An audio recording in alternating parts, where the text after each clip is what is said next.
Hello everyone, hope you are fine.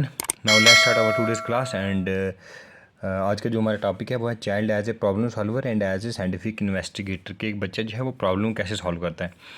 सबसे पहले हम प्रॉब्लम सॉल्विंग की डेफिनेशन देखेंगे, ठीक है।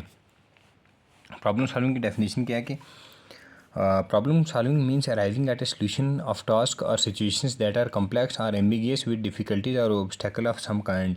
कि प्रॉब्लम सॉल्विंग का मतलब यह है कि किसी भी एक रिजल्ट पे, किसी नतीजे पे, किसी सोल्यूशन पे पहुंचना। कोई ऐसा काम जो कॉम्प्लेक्स हो, जो थोड़ा सा डिफ़िकल्ट हो, जो थोड़ा सा जिसमें ऑब्स्टेकल्स हों, मुश्किल हों, उसका हल करके किसी एक रिज़ल्ट पे, किसी नतीजे पे पहुंचना, उसको क्या बोलते हैं, प्रॉब्लम सॉल्विंग, ठीक है।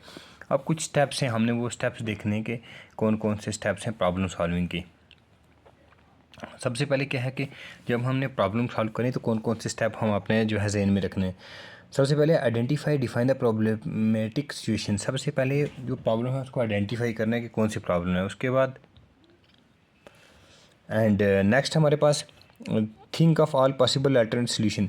कि फिर उस जो प्रॉब्लम है उसके बारे में सोचो, अलग अलग जो पॉसिबल उसके अल्टरनेटिव जो हैं, उसके पॉसिबल अल्टरनेटिव मतलब उसके जो तरीके हैं प्रॉब्लम सॉल्व करने के, वो देखो। उसके बाद check the viability of alternative. फिर देखो कि कौन कौन सा अल्टरनेटिव हमारे पास वैलिड है, वाइबल है। फिर उसके बाद नेक्स्ट है decision making concerning the most suitable alternative. Decision making concerning the most suitable alternative. फिर मोस्ट सूटेबल जो अल्टरनेटिव है फिर उसको आप क्या करो, जो है चूज़ करो जो मोस्ट सूटेबल है। उसके बाद application of the decided alternative. फिर वो जो आपने डिसाइड किया जो अल्टरनेटिव उसको अप्लाई करो। फिर नेक्स्ट है feedback and follow up after the application of decision. Feedback and follow up after the application of the decision. जो आपने डिसीजन अप्लाई किया है उसकी फीडबैक, उसका फॉलो अप किया, वो देखो। नेक्स्ट है रेक्टिफिकेशन रिपेयर वर्क। फिर जो काम है उसको रेक्टिफाई करो, उसमें जो चेंजिंग की ज़रूरत है वो करो। मतलब प्रॉब्लम सॉल्विंग में सबसे पहले क्या करना आपने, सबसे पहले प्रॉब्लम आइडेंटिफाई करनी है, फिर उसके पॉसिबल अल्टरनेटिव सॉल्यूशन ढूंढ रहे हैं। उसके बाद जो अच्छा वायबल अल्टरनेटिव उसको चूज़ करना है, फिर मोस्ट सूटेबल को आपने उसमें पिक करना है। देन जो उसका डिसीजन है, जो आपने डिसाइड किया है अल्टरनेटिव, उसको अप्लाई करना है। उसके बाद उसका फीडबैक फॉलो अप देखो, फिर लास्ट पे जो रिपेयर वर्क है वो करना है। नेक्स्ट है टाइप्स ऑफ प्रॉब्लम्स। कौन कौन सी प्रॉब्लम्स के बारे में हमने देखना है कि कितनी टाइप्स की प्रॉब्लम्स हमारे पास, ठीक है। सबसे पहले हमारे पास है, एक है इल स्ट्रक्चर्ड, एक है वेल स्ट्रक्चर्ड। जो इल स्ट्रक्चर्ड प्रॉब्लम है वो क्या होती है कि in ill structured problem when one can not जज the nature of the problem, can not be able to reach its possible solutions और can not even exactly define it. कि ऐसी जो प्रॉब्लम जो समझ या जहन में ना आए और उसका जो सोल्यूशन है, उसका जो हल है वहाँ तक बंदा ना पहुँच पाए, उसको क्या बोलते हैं, structure problem. Ill structured, sorry. Well structure वो है कि ऐसी प्रॉब्लम का जो well structure when all aspects of problem are clearly visible and a solver can जज देम वेल। कि जब क्या हो, उस प्रॉब्लम के जितने भी एस्पेक्ट्स हैं वो जो है क्लियरली डिफाइन हो, विजिबल हो, उसको बंदा देख सके और समझ सके और उसको इजीली हल कर सके। ये दो हैं इसकी प्रॉब्लमेटिक जो है, दो इसके जो हैं ये टाइप्स हैं।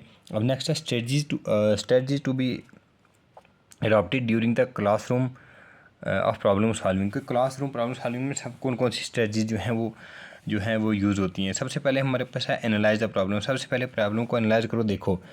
The first task is to analyse the problem, try to figure out what is the problem and how it can be solve. ये ट्राई करो, देखो कि क्या प्रॉब्लम है, उसको कैसे जो है सॉल्व किया जाता है। एंड उसके बाद क्या है कि the best way to analyse the problem is to break into two parts and then analyse the parts one by one and know the problem is about. उसके बाद क्या करना, उस प्रॉब्लम को छोटे छोटे टुकड़ों में बांटो, छोटे छोटे टुकड़ों में, फिर एक एक टुकड़े को पकड़ के उसको सॉल्व करो। जैसे मान लो आपको एक एक्सरसाइज है, उसमें 8-10 क्वेश्चन है, तो पहले इंडिविजुअली एक एक क्वेश्चन को आप उसमें से जो है एक सीरीज सीक्वेंस वाइज उसको आप सॉल्व करोगे, ठीक है। ये हो गया आपके पास स्ट्रेटजी। उसके बाद नेक्स्ट है हमारे पास working backwards from the final solutions. जो इसमें ये कह रहा है कि it means that one has to go with the solutions and unlike the previous steps that have been used to read the solution. कि मान लो एक बच्चे को एक क्वेश्चन दिया, उसने वो सॉल्व किया, तो फिर अगर दूसरा क्वेश्चन भी उसी तरह का, तो बच्चे को ये हमें कहना चाहिए, हम एज ए टीचर हम उसको बच्चे को ये कहते हैं कि ये जो आपने स्टेप्स फॉलो किए, आप इसको जो है इस सोल्यूशन पे आप पहुँची हुई ये स्टेप्स फॉलो करके, ये फार्मूला अप्लाई करके उसी को दोबारा देखो, वैसा ही क्वेश्चन को ये करो वैसे तरीके से। ये हो गया वर्किंग बैकवर्ड। नेक्स्ट है एनालॉजिकल थिंकिंग। एनालॉजिकल थिंकिंग क्या हो गया, this method works well when the problem is similar to another problem that occurred in the past. This method is prior experience of solving problems. इसमें इंसान का जो prior experience है वो बहुत मैटर करता है किसी प्रॉब्लम को सॉल्व करने के लिए, ठीक है। अब हमारे पास है child as a problem solver. बच्चा प्रॉब्लम सॉल्व कैसे, देखो बच्चा हो या कोई एडल्ट हो, उसको प्रॉब्लम्स तो डेली लाइफ में आती हैं। ऐसे ही a teacher must instil those values to him so that he can solve the problems with his own learning perception and ability. एक टीचर, एक उस्ताद का ये काम है कि उसमें वो वाली वैल्यू इंस्टिल करे, वो वाली वैल्यू उसको दे जिसमें वो प्रॉब्लम को क्या करे, सॉल्व कर सके with his own learning perception and ability. जिससे जो है teacher must instil those values in to him so that he can solve the problem with his own learning perception ability. Teacher को बच्चे को इतनी मोटिवेशन देनी चाहिए और इतनी उसमें वैल्यूज इंस्टिल करना चाहिए ताकि बच्चा जो छोटी मोटी प्रॉब्लम्स हो उसको अपने लेवल पे देख सके, समझ सके और हल कर सके। ठीक है, अब हमारे पास traits to be developed, traits to be developed as a child learning. अब देखो इसमें कौन कौन से ट्रेट्स हैं।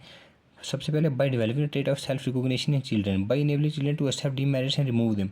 बच्चे को जो है पहले प्रॉब्लम जो है वो उसको सेल्फ रिकॉग्निशन होनी चाहिए, वो उसको पहचान सके, समझ सके। उसके बाद बच्चे को उसके जो डीमेरिट्स हैं उसको रिमूव करने चाहिए। फिर by encouraging children to be self dependent, बच्चे को सेल्फ डिपेंडेंट बनाने के लिए इनकरेज करना चाहिए। By developing thoughts and rationality in the children, उसमें सोच जो है सोच की बढ़ोतरी होनी चाहिए। By developing language in the children, बच्चे में लैंग्वेज की लैंग्वेज डेवलपिंग होनी चाहिए जिससे वो ईजीली जो है जो भी प्रॉब्लम उसको ईजिली ट्रांसलेट कर सके, समझ सके, उसको सॉल्व कर सके।